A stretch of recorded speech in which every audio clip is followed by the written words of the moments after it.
I'm Eddie Haith, and I'm here with Siobhan O'Neill, the producer, and Laura Frenzer, the writer and director. Their short film explores family, memory, and the emotional impact of Alzheimer's, all through the lens of a mysterious heirloom. What inspired the story behind The Hope Chest Has a Secret Drawer? Well, I was inspired with the story after watching my mother go through Alzheimer's and caring for her and understanding what that's like, because you don't really know what that's like until you watch a person go through it and you help somebody go through that.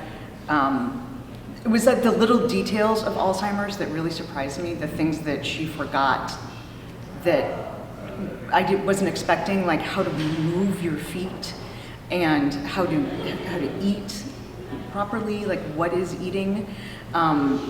And she would fall into these deep memories of like things way in her past that she would remember. And so my inspiration was, what if a person remembered something that was really horrible, they were supposed to never tell anybody. Deep, dark secret. Deep, dark secret, and they forgot that it was supposed to be a secret. And then it comes out, and then once they say it, then it's gone, and that is no longer accessible as a memory anymore. So that was the inspiration. Amazing. How did working with an all-women team influence the energy on set? Ooh, that's such a good question. I will tell you one little story. It got back to us that our mostly male crew were talking, and they said, one of them was like, damn, this set is this is like a small budget short. This is one of the best sets I've ever been on. It's like, they have their, can I say shit? They have their shit together, and it's really a good vibe. And the other guy was like, dude, it's because it's all women running it. That's your answer. That's it. The film touches on Alzheimer's and hidden family secrets. Yeah. How did you approach telling such personal themes? I just tried to be as authentic as I could with my experience of Alzheimer's, and it's important to know that everybody experiences Alzheimer's differently because every human brain is different, so different people will have different symptoms, but there are some things that are pretty consistent throughout different people. I wanted to be authentic to our experience, mine and my family's. I was in contact with my brother and sister a lot about this, making sure everyone knows this is not about our family. It's not my mom. Inspired. The dark fiction. secret is not our family secret. Correct. This is a complete diversion.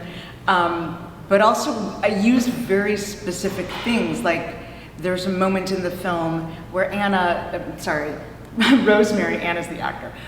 Rosemary, the mother, isn't sure the difference between the paintbrush she's painting with and the spoon that she's supposed to eat her yogurt with, and she puts the paintbrush in her mouth, which is something that my mother did. She took a paintbrush and we had the yogurt right there, and she's eating with the paintbrush. So that was a real detail. And also the last line of the film is a line that my mother said to my brother once, and it's kind of devastating, and I asked him, I said, before I even was making a film, I'm like, I gotta use that line sometime. And I think the heartbreaking authenticity of the script is what inspired us to say, like, we could really turn this into a beautiful short that people will respond to. What were some creative ways you stretched the budget to bring your vision to life? Lots of favors.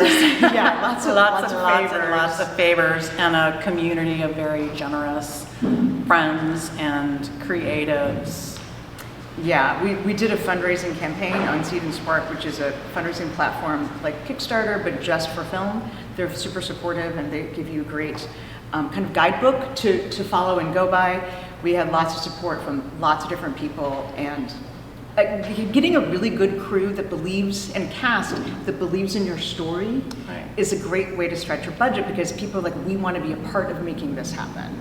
And I think that that's one of the best ways to get a high caliber cast and crew involved in your project on a lower rate than they would normally have, because everybody wants to tell the story, which is what's so wonderful about it. You have shown this at several film festivals. What has been the most surprising reaction so far? I would just want to say over 20. Yeah. And we've won numerous awards, which has been amazing. Yes. And the reactions. What's really great is what I love is at the end with the audience, when you can feel everybody kind of gasp. and throughout, before the ending, kind of like breathe along with you at the end, gasp, and then like, I remember after one festival, we're in the bathroom line, and people behind me were like, oh my God, that thing with the mother.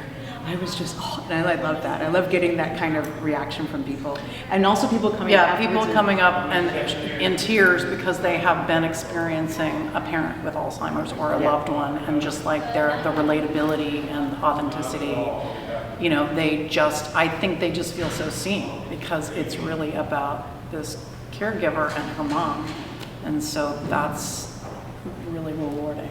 And we found that people want to share their stories with us then.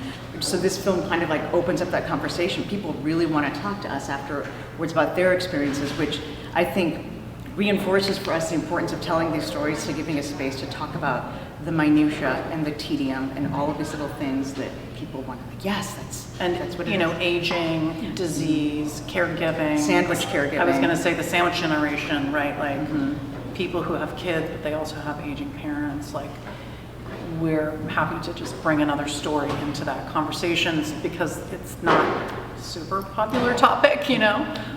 So it's nice to be able to do that.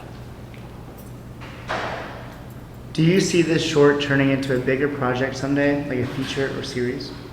I mean, maybe a feature. That's certainly been something that people have asked us about, and we've been thinking, and with other producers, like kind of batting around ideas of what that feature might look like. So we'll see, maybe.